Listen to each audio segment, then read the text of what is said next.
Last 2 minutes na lang. Ilang? Dalawa tong butas. Barado na tayo isa niyan. Dito dalawa. Dati kasi tatlo pareho yan eh. Tapos meron sa ilong. Bukas pa rin to? Yung dalawa. May ilong, pero ako sa ilong? Ano, baranata. Masakit yan yung unang butas ko. Sakto lang. Nakakaluwa. Kasi ano, hindi dahil sa sakit. Kasi sa badang ilong maluluha ka talaga.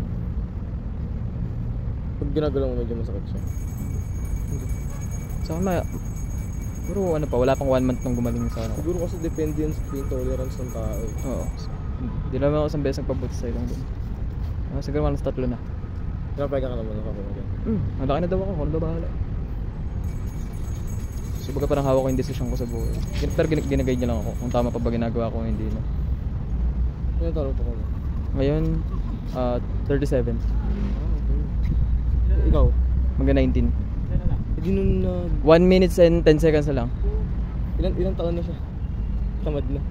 Ilang taon siya nung Tinanak ako. 18 siya, tapos si mama 16. Batang. Experiment sila eh. Huh? Experiment sila. Paano nila paano nila nabuhay yun? Ikaw, paano nila napag-desisyon na nila? Ano yung parang aksidente talaga daw? Hindi.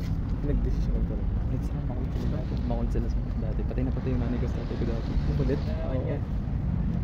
Hindi, yung ano yun. Patay na patay yung tatay ko. Ay, patay na patay yung nanay ko kasi dati sa tatay ko. Pero pinag-desisyon lang din talaga nila yun. Parang ano, gusto niya pag... Oo nga. Bawa mga trabaho naman.